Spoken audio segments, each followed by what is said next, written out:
माता के अधिकांश स्वरूप सुहागिन की तरह पूजे जाते हैं, फिर माता वैष्णो देवी कुमारी कन्या रूप में क्यों पूजी जाती हैं?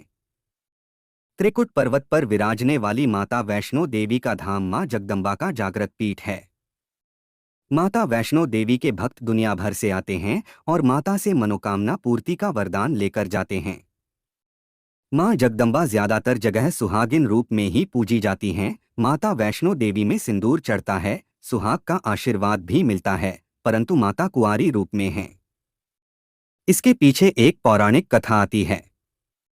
त्रेतायुग की बात है, दक्षिण भारत के रामेश्वरम में समुद्र तट पर एक सुंदर गांव था। रत्नाकर पंडित यहीं रहते थे। रत्नाकर शिवजी और मां आदि शक्ति के बड़े भक्त थे। गांव शहर में रत्नाकर का मान तो बहुत था, पर कोई संतान न थी। रत्नाकर की पत्नी हमेशा मां आदि शक्ति से संतान की प्रार्थना करती रहती थीं। उन्होंने लगातार कई वर्षों तक मां की पूजा अर्चना की। कई सालों से संतानहीन रत्नाकर की पत्नी की प्रार्थना एक दिन मां ने सुन ली। वह गर्भवती हुई तो एक रात रत्नाकर के सपने में एक बालिका ने आकर कहा, मैं तुम्हारे घर आ रही हूं, पर एक शर्त पर। मैं जो कुछ करना चाहूं, रोकोगे नहीं?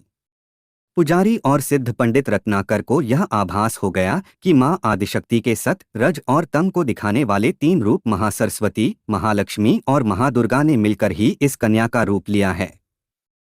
नियत समय पर इस दिव्य कन्या का जन्म हुआ। रत्नाकर को यह भी पता चल गया था कि यह कन्या मां आदिशक्ति ने धर्म की रक्षा के लिए ही प्रकट की है। रत्नाकर उसी भाव से कन्या का लालन पालन करने लगे। तीनों महाशक्तियों के मिलन के उस स्वरूप को उन्होंने त्रिकुटा नाम दिया। त्रिकुटा का स्वभाव जन्म से ही अनूठा था। बचपन से ही वह पूजा पाठ और धार्मिक कार्यक्रमों को देखकर प्रसन्न होती। अभी 10वां साल शुरू भी नहीं हुआ था कि त्रिकुटा को यह पता चल गया था कि भगवान विष्णु ने भगवान श्रीराम के रूप में धरती पर अवतार ले लिया है। त्रिकुटा ने यह व्रत ले लिया कि वह भगवान श्रीराम से ही विवाह करेगी, अन्यथा आजीवन अविवाहित रहेगी। त्रिकुटा ने अपने पिता से कहा कि वह रामेश्वरम के तट पर रहकर तपस्या करना चाहती हैं। शर्त के मुताबिक रत्नाकर ने उसे नहीं रोका। 10 बरस की उम्र से ही त्रिकुटा समुद्र तट पर एक कुटी बनाकर रहने लगी। वह भगवान श्रीराम को पति मानकर उनको पाने के लिए कठोर तप करने लगी। इसी तरह घोर तप करते त्रिकुटा को बहुत बरस बीत गए। सीताहरण के बाद भगवान श्रीराम लक्ष्मण के साथ दलबल लेकर सीता की खोज करते हुए रामेश्वरम पहुंचे। श्रीराम को पुल बांधने तक यहाँ ठहरना था। भगवान एक दिन विचरण कर रहे थे, तभी समुद्र तट पर एक तेजस्विनी ध्यानमग्न कन्या को देख बहुत चकित हुए। उस कन्या के ओज और आभा से वह स्थान अलग ही रोशनी से प्रकाशित हो रहा था। भगवान श्रीराम कौतूहलवश उस कन्या के तपोस्थल तक पहुंचे। प्रभु ने उस कन्या से पूछा, तुम कौन हो देवी, और इतनी कम उम्र में इतना कठोर तप क्यों कर रही हो? ऐसी क्या अभिलाषा है जिसके लिए ऐसा घोर तप करने को विवश हो? कन्या ने भगवान को विनयपूर्वक प्रणाम करके अपना परिचय पंडित रत्नाकर की पुत्री त्रिकुटा के रूप में दिया, फिर अपनी प्रतिज्ञा बताई। त्रिकुटा जान गई थीं कि उनके सामने साक्षात भगवान श्रीराम ही खड़े हैं। इसलिए उन्होंने निवेदन किया कि आप मुझे पत्नी के रूप में स्वीकार कर लें। इस पर भगवान श्रीराम ने कहा, यह संभव नहीं है। मैं एक पत्नी के साथ रहने के संकल्प से बंधा हूं। अपनी पत्नी के अपहर्ता को दंड देने के लिए यहाँ तक सेना सहित आया हूं। त्रिकुटा को यह सुनकर आघात पहुंचा। उन्होंने अपने कठोर तप का वास्ता दिया और भगवान से विवाह करने की पुनः याचना की। त्रिकुटा ने कहा, प्रभु, क्या मेरा यह तप व्यर्थ गया? मेरे तप में वह शक्ति नहीं कि आपको प्राप्त कर सकूं। मेरा तप अभी कम है, तो मैं इसे और कठोर करूंगी और तब तक जारी रखूंगी जब तक मेरी अभिलाषा पूरी नहीं हो जाती। भगवान ने कहा, जब मैं सीता का पता लगाकर लौटूंगा तब तुम्हारे पास आऊंगा। यदि तुम मुझे पहचान लोगी तो मैं तुम्हारी इस बात पर सही निर्णय करूंगा। त्रिकुटा को इस बात से बड़ी प्रसन्नता हुई कि उनका तप सफल है। भगवान ने उन्हें वरण का एक आश्वासन दिया है। अब उन्हें अपने स्वामी की परीक्षा में उत्तीर्ण होना है। उन्होंने और कठिन तप करना आरंभ किया। उनके तप का प्रभाव ऐसा था कि उनकी कुटी के आसपास का पूरा क्षेत्र एक अलग प्रकाश से प्रकाशित होता था। भगवान श्रीराम ने रावण के साथ युद्ध कर उसे हराया। विभीषण को लंका का राजा बनाकर अपनी पत्नी, भाई और समस्त सेना के साथ वह अपने नगर को लौटने लगे। प्रभु लंका विजय के बाद पुष्पक विमान पर सवार होकर लौट रहे थे।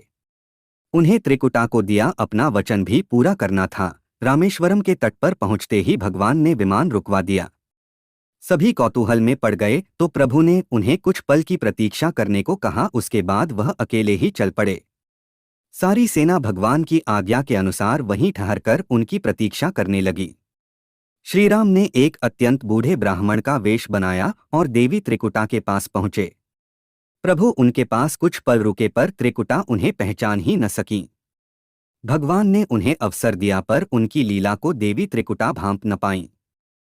तब भगवान श्रीराम अपने असली रूप में आ गए। उन्होंने त्रिकुटा से कहा, देवी, मैं आपको दिए वचन के अनुसार आपके पास आया था, परंतु आप इस परीक्षा में सफल न हो पाईं। वैसे भी इस जन्म में सीता से विवाह कर मैंने एक पत्नीव्रत का प्रण लिया है, इसलिए तुम्हारे साथ विवाह तो असंभव ही था। देवी त्रिकुटा कुछ निराश हो गई। भगवान ने उनकी मनोस्थिति समझ ली और मधुर वचन में बोले। भगवान ने कहा, आपको निराश होने की आवश्यकता नहीं। आपका संकल्प पक्का है, इसलिए मैं इसे खाली नहीं जाने दूंगा। इस युग में मैं व्रतधारी होने के कारण विवश हूँ। कलयुग में मैं जब कल्कि के रूप में अवतार लूंगा तब मैं तुम्हें अपनी पत्नी रूप में अवश्य स्वीकार करूंगा। तब तक तुम हिमालय स्थित त्रिकूट पर्वत पर जाकर तप करो और मेरे अवतार की प्रतीक्षा करो। भगवान ने उन्हें वरदान देते हुए कहा, तुम भक्तों के कष्ट और दुख खून का नाश करते हुए इस संसार का कल्याण करती रहो। विष्णु का अंश होने, उनके कुल में अवतार होने तथा विष्णु पूजक होने के नाते सारा संसार तुम्हें माता वैष्णो देवी के रूप में पूजेगा। कलयुग में तुम्हारे लिए कुछ भी अदेय नहीं होगा। जो भी भक्त भक्तिभाव से तुम्हारी पूजा अर्चना करेंगे उन्हें तुम सर्वस्व प्रदान करोगी। भगवान श्रीराम यह वरदान देकर चले गए। त्रिकुटा श्रीराम से मिले इस वचन से अत्यंत प्रसन्न थीं। उन्होंने प्रभु के आदेशानुसार संसार के कल्याण का संकल्प लिया। त्रिकुटा उत्तरी भारत के माणिक पर्वत श्रृंखला की 3 पहाड़ों वाले त्रिकूट पर्वत पर तप के लिए आ गईं। वही माता वैष्णो देवी के नाम से विराजमान हैं। श्रीहरि का वरदान होने के कारण वैष्णो माता भक्तों की सभी मनोकामनाएं पूरी करती हैं। इसलिए माता का स्वरूप कुमारिका है। वह श्रीहरि के कल्कि अवतार की प्रतीक्षा कर रही हैं। उस अवतार के बाद भगवान उन्हें स्वीकारेंगे और संभव है माता वैष्णो देवी को किसी अन्य धाम पर भी स्थान दें और उन्हें कुछ अन्य दायित्व भी दें। यह कथा लोकश्रुति पर आधारित है और दक्षिण भारत की बहुत प्रसिद्ध लोकश्रुति है।